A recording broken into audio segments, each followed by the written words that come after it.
Welcome to our channel viewers in the biology 10th class. आज हम chapter number 13 का last topic discuss करेंगे, that is disorders of skeletal system.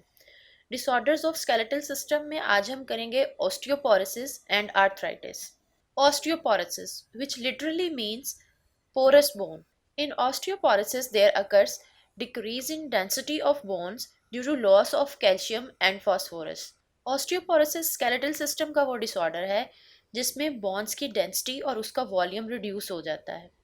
Healthy bone का अगर microscopic view हम देखें तो वो हनीकॉम के जैसा लग रहा है, but in case of osteoporosis अगर माइक्रोस्कोपिक व्यू करें तो ऐसी डिजीज में बोन्स के अंदर इस तरह से पोर्स नजर आते हैं। बोन्स की डेंसिटी एक्चुअली कैल्शियम और फास्फोरस की डेपोजिशन की वजह से होती है, और जिस वक्त कैल्शियम और फास्फोरस का लेवल रिड्यूस हो जाता है तो बोन पोरस और फ्रेजाइल बन जाती है और इसके ब्रेकडाउन होने का खदशा बहुत ज़्यादा बढ़ जाता है।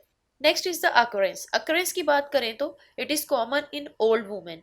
ऑस्टियोपोरोसिस की disease old people specially old women में ज़्यादा देखने को मिलती है। देखते हैं इसके कॉजेज क्या हैं। Number 1 malnutrition, number 2 lack of physical activities, number 3 decrease in the secretion of growth hormones, number 4 deficiency of estrogen hormones in women. Malnutrition here means lack of proper nutrition or not eating the right things. Lack of physical activities here means not moving your body, like lack of exercise, walk. Then the third cause of osteoporosis is decrease in the secretion of growth hormones.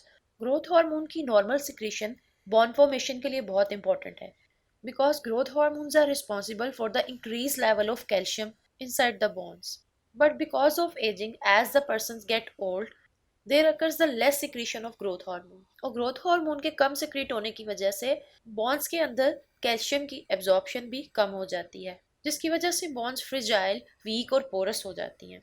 The fourth cause of osteoporosis is deficiency of estrogen hormones in women. Estrogen hormone, that is the female hormone.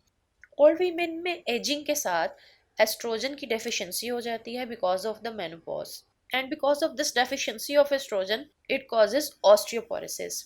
Because oestrogen का normal level body में मौजूद different organs की normal functioning के लिए बहुत important है, and at the time of menopause जब old women में एस्ट्रोजन का लेवल बहुत रिड्यूस हो जाता है, ऑटोमेटिकली बॉन्स के अंदर कैल्शियम की एब्जॉर्प्शन के लो होने से बॉन्स की डेंसिटी डिक्रीज कर जाती है और बॉन्स के फ्रैक्चर होने का खतरा बहुत ज्यादा हो जाता है। So osteoporosis is most common in the old women because of the deficiency of estrogen hormone. Old women में एजिंग के साथ एस्ट्रोजन लेवल को इस चार्ट के थ्रू अंडरस्टैंड किया जा सकता है। From age of 20 to 29 females में एस्ट्रोजन हार्मोन का लेवल 149 पिकोग्राम पर एमएल होता है, and from 30 to 39 210 picogram per ML होता है। But at the age of above 40 oestrogen hormone का ये लेवल 210 से फॉल करके जस्ट 152 पिकोग्राम पर एमएल रह जाता है। यही वजह है कि at the age of above 40 to 50 old women में ये एस्ट्रोजन लेवल के बहुत ज़्यादा डिक्रीज कर जाने से ऑस्टियोपोरोसिस के चांसेस बहुत ज़्यादा बढ़ जाते हैं। बट इस ओल्ड एज में एस्ट्रोजन के नॉर्मल लेवल को मेंटेन रखने के लिए फिजिकल एक्टिविटीज़, एक्सरसाइज और कैल्शियम इंटेक को इंक्रीज करके ऑस्टियोपोरोसिस से बचा जा सकता है। Next second disorder of skeletal system देखते हैं, that is arthritis. Arthritis means inflammation in joints. Inflammation means swelling and pain in the joints. Occurrence की बात करें, it is also common in old women.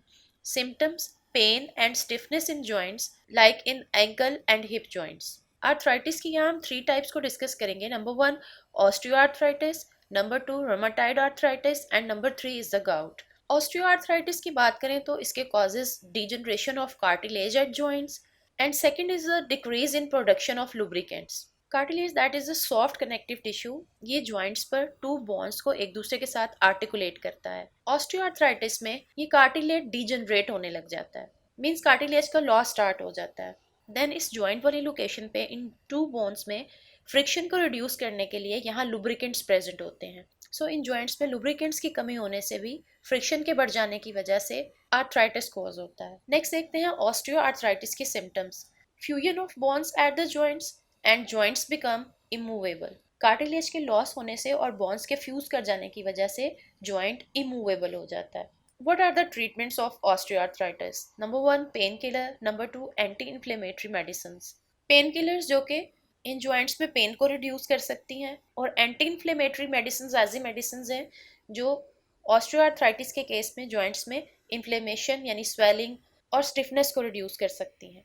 Arthritis की second type को discuss करते हैं, that is rheumatoid arthritis. Rheumatoid arthritis arthritis की सबसे common type है। रूमेटाइड आर्थराइटिस स्केलेटल सिस्टम का वो डिसऑर्डर है जो उस वक्त भी होता है जब बॉडी का ऑटोइम्यून सिस्टम प्रॉपर फंक्शन ना कर रहा हो, so it causes inflammation of the membranes at joints. Rheumatoid arthritis के symptoms क्या हैं? Fatigue, pain and stiffness in joints and low grade fever. This diagram is showing us the stiffness of joints in rheumatoid arthritis. Rheumatoid arthritis में fever के साथ साथ small joints में pain और stiffness feel होती है, mostly hand और feet के joints में, इसके अलावा wrist, elbow और ankle joints में।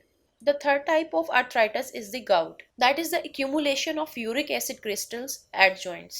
Gout skeletal system के disorder की वो टाइप है जिसमें पेशेंट के ब्लड में यूरिक एसिड का लेवल नॉर्मल लेवल से इंक्रीज कर जाता है। गाउट स्केलेटल सिस्टम के डिसऑर्डर में एक कॉमन टाइप ऑफ डिसऑर्डर है जिसमें पेशेंट के ब्लड में यूरिक एसिड का लेवल नॉर्मल लेवल से बहुत ज़्यादा इंक्रीज कर जाता है, and that is because of the excess intake of protein diets. Uric acid का लेवल ब्लड में इंक्रीज करने के बाद क्रिस्टल्स की फॉर्म में जॉइंट्स में एक्यूमुलेट हो जाती है। It generally attacks the toe joints. So in this diagram, gout can be observed in the toe joints, and that is because of the accumulation of uric acid crystals here at the joints. Treatment की बात की जाए तो gout से बचने के लिए best treatment यही है कि कोलेस्ट्रॉल और हाई प्रोटीन वाली डाइट का लेस इनटेक किया जाए और वाटर इनटेक बढ़ा दिया जाए ताकि ब्लड में यूरिक एसिड के लेवल को एक्सीड करने से रोका जा सके। उम्मीद करती हूँ आपको इस टॉपिक की अंडरस्टैंडिंग बहुत अच्छे से हुई होगी। तो मिलते हैं नेक्स्ट लेक्चर में नेक्स्ट चैप्टर के साथ जिसमें हम रिप्रोडक्शन का चैप्टर स्टार्ट करेंगे। जाने से पहले अगर आप हमारे चैनल पर नए हैं और चैनल को सब्सक्राइब नहीं किया तो सब्सक्राइब बटन को क्लिक कीजिए और बेल आइकॉन को प्रेस कीजिए ताकि